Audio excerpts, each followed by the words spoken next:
Bah écoutez, j'ai envie de vous dire bienvenue sur la chaîne, c'est Samir TPMY, c'est quelque chose de grave qui vient de se passer et je voulais me confier à vous.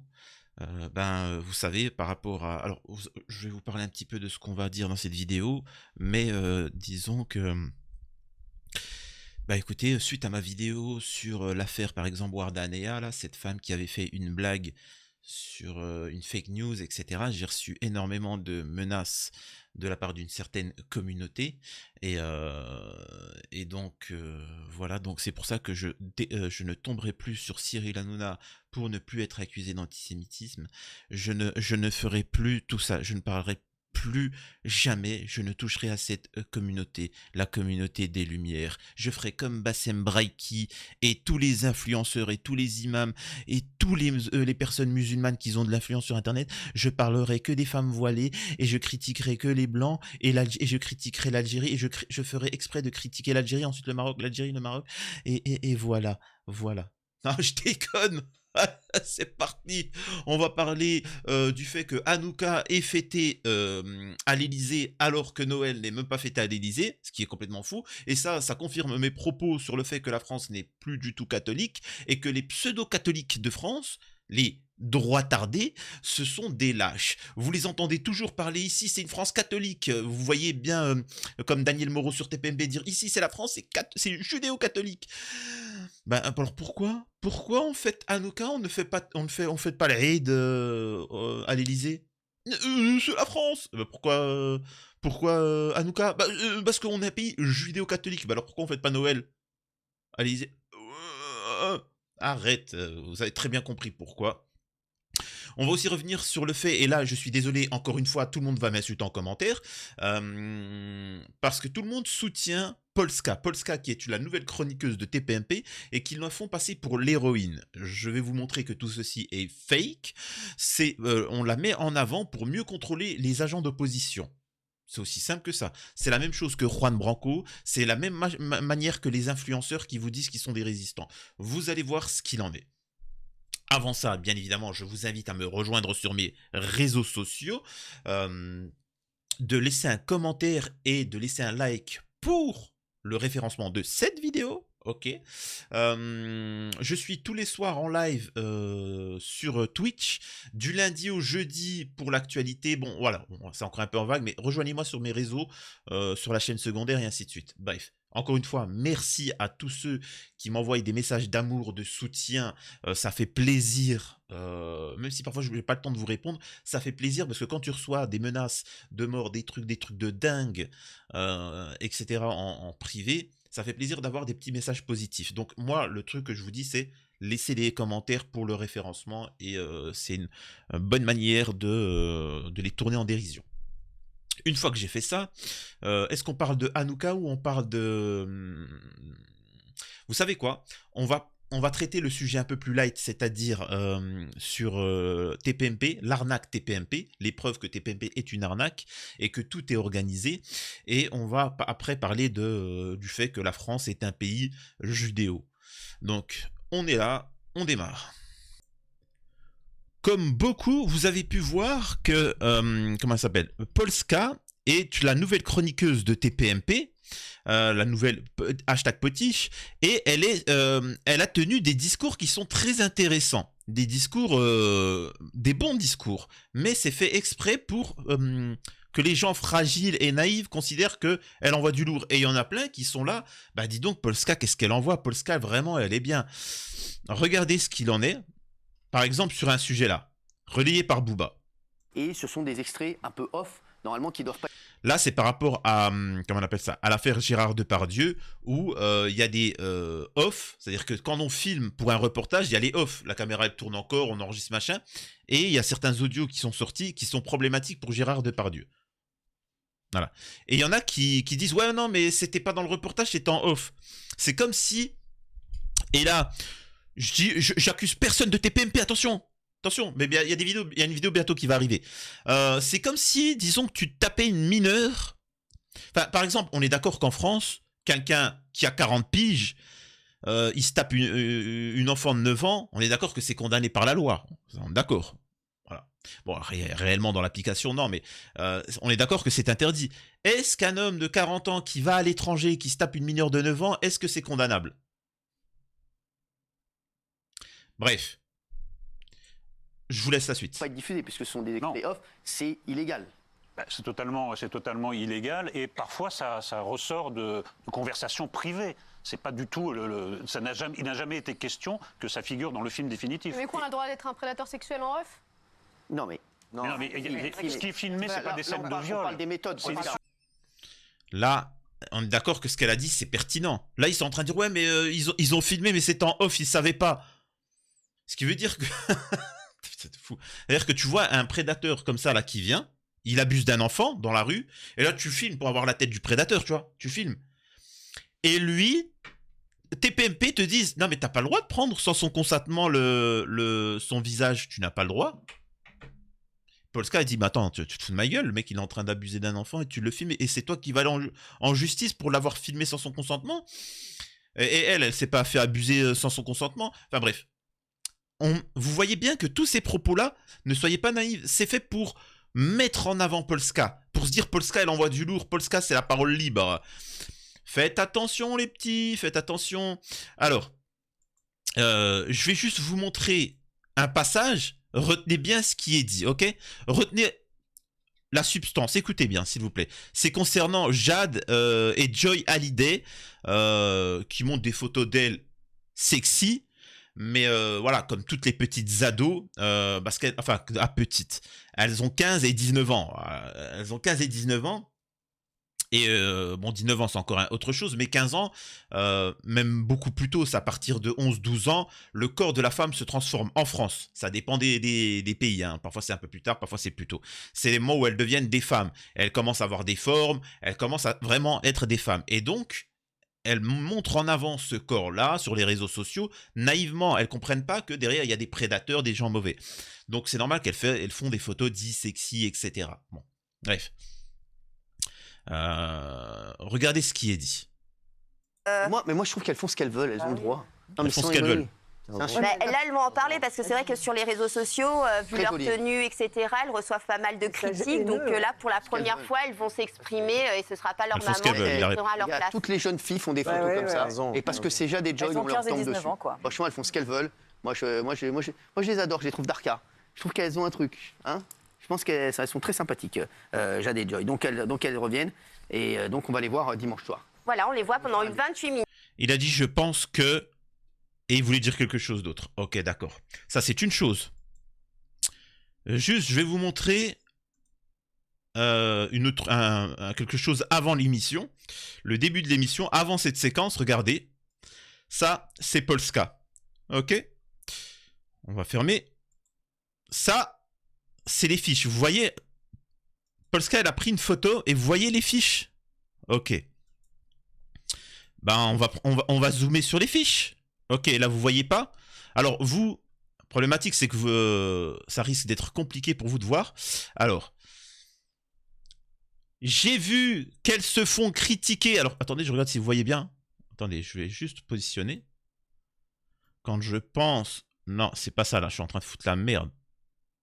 Attendez, hop, tac, ça, je mets là. Catastrophe. Hop, attendez, voilà. Vous pouvez mettre pause et vérifier par vous-même. Hein. Alors, je vais lire.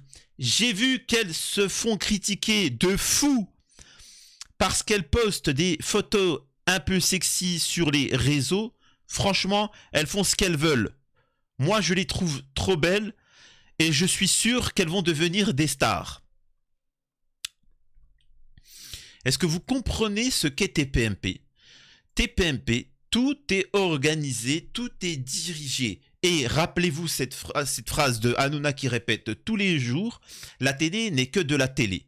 Donc, comprenez que tout ceci est fake, il y a des arrangements, c'est une société. Hanouna n'est que le représentant, ça il faut le comprendre. Ensuite, Polska est mis en avant, c'est une actrice. Ils la mettent en avant parce que ça fait jouir le diable de mettre des gens... c'est pour vous moquer. C'est-à-dire que là, ils vous disent... en fait, je suis désolé de vous dire ça pour ceux qui sont les dissidents. C'est la même chose que pour les musulmans. Les musulmans, regardez, pour les humilier, on leur a mis comme représentant qui? Chalgoumi. Et bien là, pour les dissidents, vous savez, on a mis qui? Juan Branco, un mec du système, d'une famille riche, lié à BHL, Attali, etc. Sacré dissident. Nous avons Zoé Sagan qui est apparu du jour au lendemain et qui a percé. On se demande comment. Qui s'appelle Atlan, hein, sioniste machin, etc. Qui fait partie du système. Et là, on vous met Polska. Sacré dissident quand même. Ah, ça y va la dissidence. Donc voilà, c'est vraiment tout est fait. Regardez par exemple... Alors moi, de ce que je... Polska, c'est le poids... Ah, regardez, oh, c'est le poil à gratter de l'émission. Polska, une parole libre, elle vient du peuple, c'est une jeune fille jolie, mais surtout au demeurant inarrêtable. Regardez, elle part de Mélenchon. Je connais de Jean-Luc Mélenchon, qui est, je pense, le politique le plus proche des jeunes. Ah ouais. De ce que je vois, il a toujours défendu les gens qui sont victimes de racisme, il a toujours défendu les religieux. Fou, hein. Il est malin, hein. Donc, voilà. C'est quoi le message pour être intéressant? Intéressant, non, mais c'est fou ce qu'elle dit. Hein. Comment il s'en compte ou pas? Qu'est-ce que tu as ressenti pour qu'il dise il est proche des jeunes par rapport aux autres? C'est quoi le ressenti? C'est sa cravate rouge. T'as fait ressentir? Non, si, c'est vrai. Alors, il lui dit qu'est-ce qui t'a fait ressentir? C'est vrai que Mélenchon est suivi énormément par les jeunes. Quoi? Non, c'est comment il s'exprime, comment il est beaucoup sur les réseaux, comment il prend parti pour les minorités, pour tout ça. Il a fait quoi pour les jeunes? Bah, je sais pas, je me sens proche de lui. Elle ne saura pas vous le dire pour une simple bonne raison, c'est que comme tous les dictateurs, ils font des discours qui sont... C'est un très bon orateur, il fait des gros discours. Il y avait une sondage qui était sortie quand il avait fait son...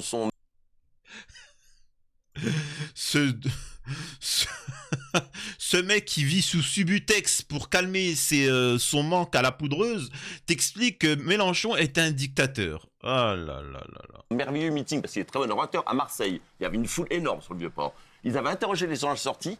90% des gens étaient conquis, mais étaient incapables de citer une seule mesure qu'avait proposé Mélenchon. C'est-à-dire que les gens l'écoutent, sont hypnotisés par lui. Comme tous les dictateurs, comme Castro. Bien sûr, comme Castro hypnotisait les gens avec des discours. Arrête un peu de faire ça. Excusez-moi, un dictateur. Arrête un peu, bah oui, bah alors ça arrive. Il s'est présenté à la présidentielle. C'est un dictateur se présente pas aux élections. Quand tu fais barrage aux serviteurs de l'État. Tu vois bien qu'il a jamais. D'ailleurs, il n'a jamais accepté les élections. Il a toujours dit. Bien sûr. Bah bien sûr. Il n'a jamais reconnu le résultat. Exactement. Il n'a jamais reconnu le résultat. Les agents de l'État qui veulent rentrer, ils ont le droit de rentrer. Il dit je suis là. Incroyable, incroyable, vraiment. Et là, on va rentrer dans le vif du sujet concernant Hanouka, le fait que la France est un pays qui est religieux, il y a une religion d'État, et c'est Benjamin Ledig, le twerker fou des églises, qui vous l'a fait comprendre. C'est-à-dire qu'il a twerké dans des églises, il a pris le Coran et s'est essuyé avec, etc. On est d'accord ou pas? Est-ce qu'on est d'accord ou pas avec là-dessus? Ok? Et là, t'as tous les droits tardés qui vont m'expliquer que oui, mais la France, c'est un pays laïque, la laïcité, etc. Ah, mais t'es plus catholique alors, c'est plus un pays catholique. Oui, non, mais c'est ça, c'est la laïcité. Je veux bien, d'accord, Benjamin Ledig, il a rien. Tu peux m'expliquer, bon, j'en ai parlé dans une autre vidéo, donc je vais pas le refaire longuement. Condamné à 5 mois ferme pour avoir craché sur une kippa. Jugée en comparaison immédiate lundi, elle a été condamnée pour injure envers une personne en raison de son origine, son appartenance, etc. En résumé, voilà, elle a craché parce que elle a vu une kippa par terre. De la personne, elle est tombée, sa kippa elle est tombée, il a craché dessus sur la kippa. 5 mois ferme. Donc je vous le dis, nous sommes pas dans un pays catholique.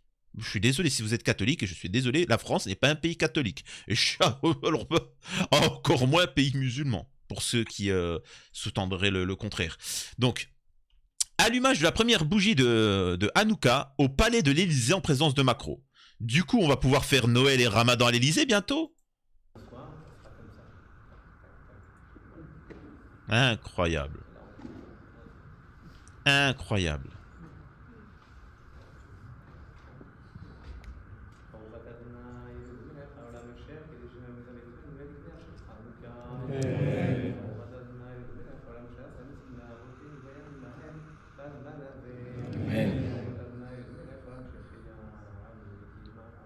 Incroyable.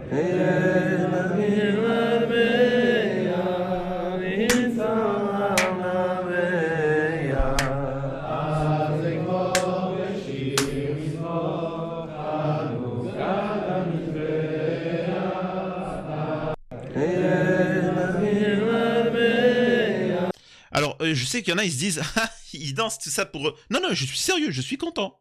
Je vous assure que je suis content. On vit la période dont je rêve. Je vous ai toujours dit dans mes vidéos, je supporte pas les hypocrites. J'aime bien les gens qui sont vrais, qui disent ce qu'ils pensent réellement. Et là, c'est cette période-là. Là, on dit clairement, la France nous appartient. Elle appartient pas aux catholiques, elle appartient pas aux Français ni au peuple, elle appartient pas aux musulmans. Elle appartient à nous. Et on vous emmerde. Et là, magnifique, respect total. Moi, j'aime ça, j'aime les gens qui s'affirment. Respect à vous. Respect à vous. Me montrez-leur. T'as Sarah Salman qui parle dans un plateau qui dit vous êtes que des goy. Et les journalistes qui disent quoi? Oui, non, mais c'est vrai, on est des goy. Imaginez-vous, sachant que goy, il faut comprendre ce que ça veut dire dans le Talmud, c'est considéré comme des êtres inférieurs qui sont là juste pour se faire... Enfin, il y a des dingueries, quoi. Je peux pas, c'est trop violent. Et en islam, il y a ce qu'on appelle le kufar, mécréant. Le terme, la traduction, c'est celui qui ne croit pas. Celui qui ne croit pas. On est d'accord que c'est beaucoup moins violent que le terme goy. Non. Osez dire la même chose dans un plateau télé, bande de koufars, bande de mécréants, etc. Vous verrez que là, ça va faire une polémique immédiatement. Fabrice Divisio qui dit, si je résume, les crèches dans l'espace public sont contraires à la laïcité, mais l'allumage d'une bougie de Hanouka, non. En réalité, la France n'est pas laïque, mais anticléricale. Alors, ce qu'il n'ose pas dire, Fabrice Divisio, voilà, hein, anticlérical, tu peux y aller plus loin. C'est incroyable. Et il y a quelqu'un qui dit, ah ouais, mais il y a l'arbre de Noël à l'Élysée. Sauf que l'arbre de Noël n'est pas quelque chose de... Enfin, je vais laisser Divisio répondre. Alors mon chou, le sapin de Noël n'est pas du tout, mais pas du tout un symbole catholique. Mais vraiment pas du tout. Voilà. J'ai une question pour Éric Zemmour. Éric Ciotti, Marine Le Pen. Si le président décide de célébrer le lancement de l'Aïd el-Kébir à l'Élysée, vous serez évidemment d'accord. Et si demain le président décide de célébrer les vêpres du 3e dimanche de l'Avent à l'Élysée, aucun souci non plus. La laïcité, c'est l'acceptation de toutes les religions. On est bien d'accord. Effectivement, il y en a beaucoup qui me parlent de laïcité, mais qui ne savent pas ce que c'est, ce qu'il en est. La laïcité, c'est de tolérer toutes les religions et l'athéisme. C'est que tout le monde doit vivre en paix. Qu'il n'y ait pas une qui oppresse les autres. C'est ça la laïcité. Mais bon.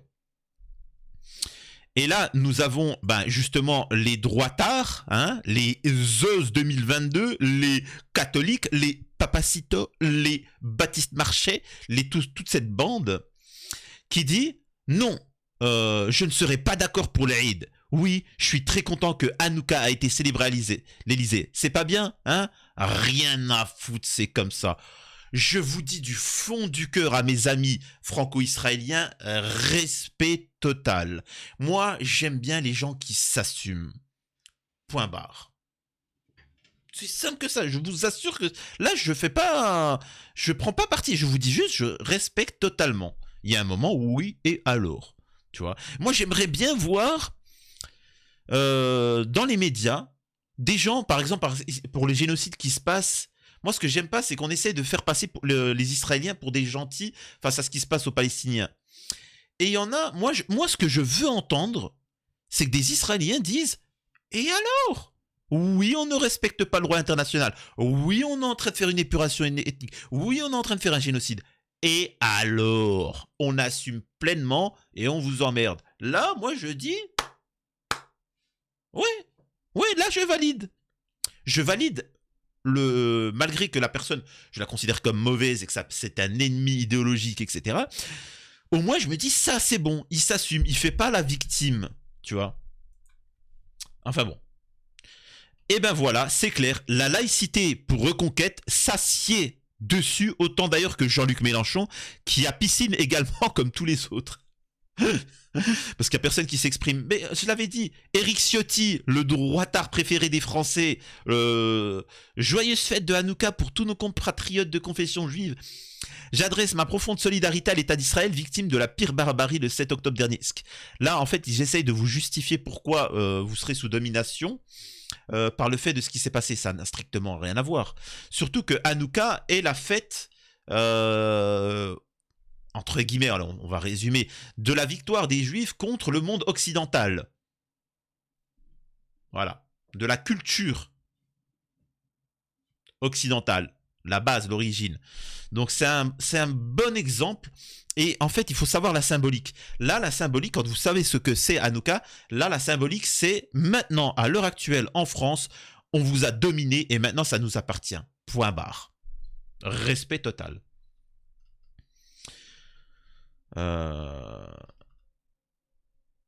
Je rappelle que Hanouka célèbre la reconquête de Jérusalem et de son temple. Le symbole est clair, on ne peut plus clair, Emmanuel Macron. Donc en mémoire de victimes, soit vous êtes cynique, soit totalement inculte. Demain, symboliquement, à la suite de Emmanuel Macron et de... ce que je veux dire par là, pourquoi dans ce pays qu'est la France, pourquoi la tour Eiffel qui s'allume pour Hanouka, pourquoi on ne foutrait pas une croix géante? Je pose la question. J'ai pas dit fêter l'Eid, tu vois. Mais je comprends pas pourquoi, moi, dans un pays musulman, dans un pays catholique, soi-disant catholique, pourquoi on ne fait pas une grosse croix?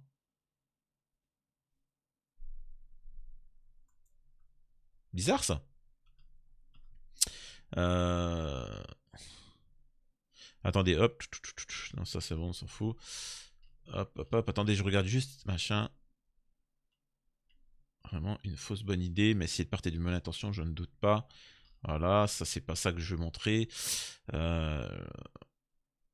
Voilà. Si on est tous d'accord, mais je vais vous dire, je n'ai aucun problème avec l'Élysée, que l'Élysée décide de manifester son attachement à la foi de nos compatriotes juifs, au contraire, mais à la condition que cet attachement ne soit pas sélectif, ce qui n'est pas le cas.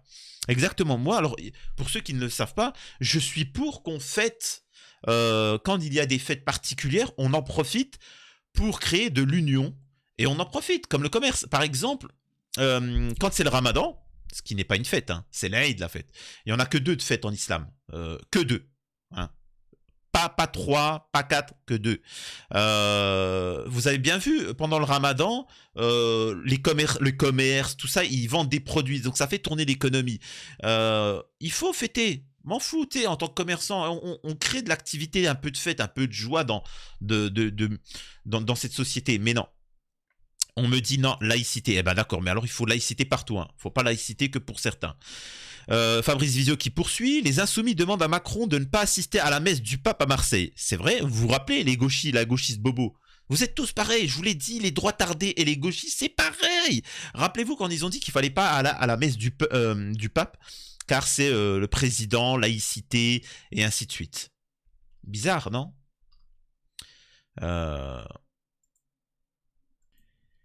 Et là, je vais poursuivre avec une vidéo de Division, mais avant, je vais peut-être faire un clip avec ce que je vais vous montrer, parce que moi, j'ai une question pour ceux qui me disent que, comment il s'appelle?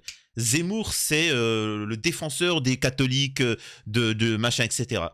Moi, je vais vous montrer une vidéo de comment il s'appelle, de Zemmour, et je pose la question à tous les catholiques, s'ils peuvent me répondre la question, c'est quoi? C'est quoi une église sans Jésus? Alors, je pense qu'on a eu la réponse, mais je pose la question comme à Divisio que j'ai eu en interview, avec un échange sublime et courtois, et ce qui est rare, avec le penseur Youssef Indy. Allez voir ses ouvrages, ils sont juste magnifiques. Et... on n'avait pas pu aborder longuement le cas Zemmour, parce qu'il est intéressant. Mais voilà ce que je vais vous montrer. Quand vous citez les évangiles, moi je ne nie absolument pas le fait que la France ait une histoire chrétienne et que dans ses veines coulent les évangiles.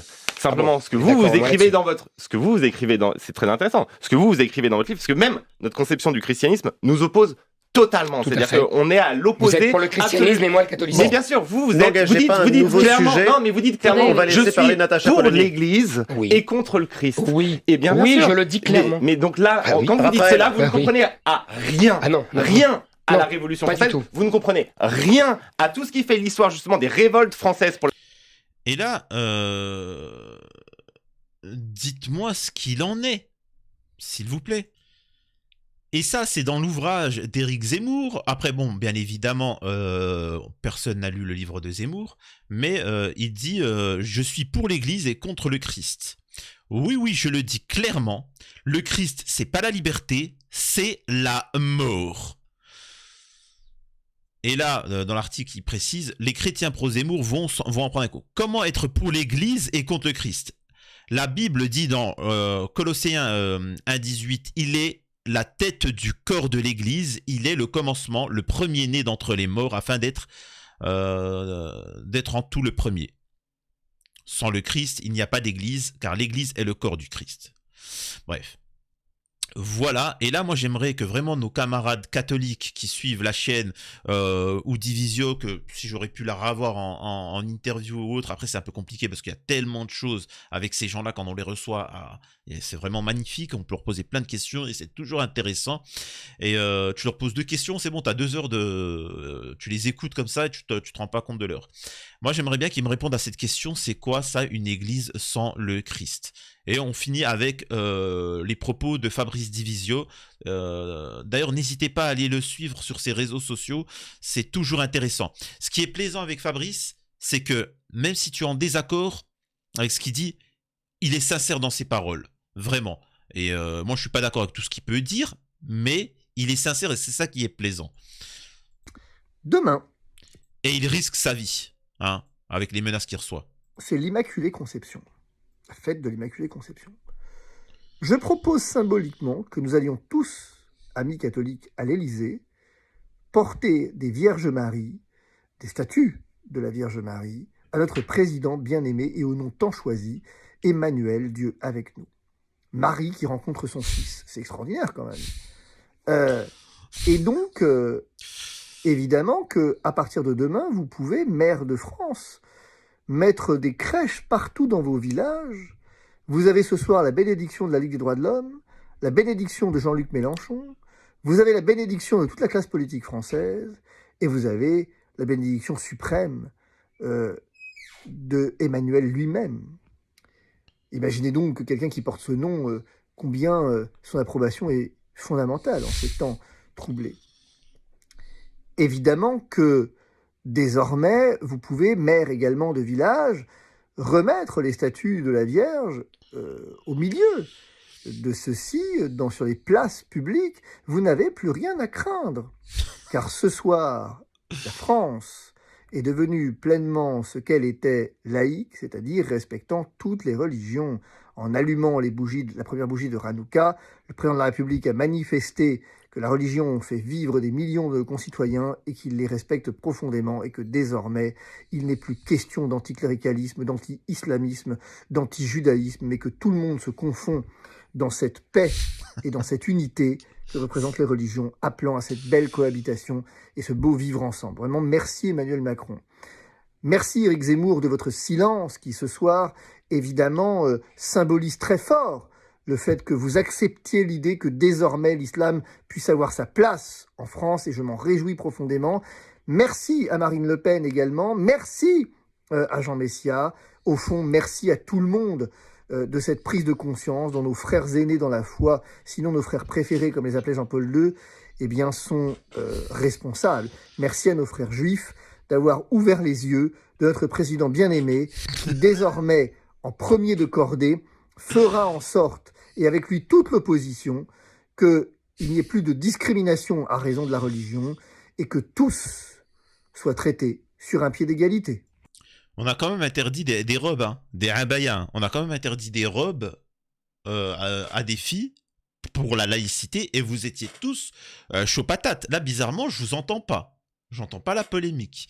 Et j'aime bien le Divisio parce qu'il est taquin. C'est vraiment le petit taquin, le petit coquinou.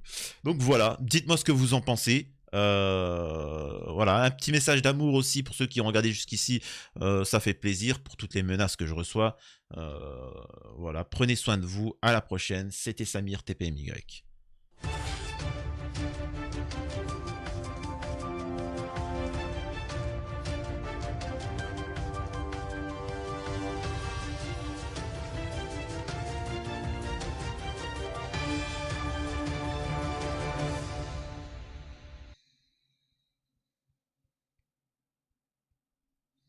Ouais. Oula. Oula, je reçois des menaces, mais des menaces. Oula. Oula, elle est jolie cette fille. Oula, oula. Eh ben dis donc, je vous assure qu'il y a une femme qui me menace. Elle est plutôt jolie, tu vois. Elle me dit, on va s'occuper de ton cas. Oh bah oui, oh, intéressant. Oula, tu vois, on va te fouetter.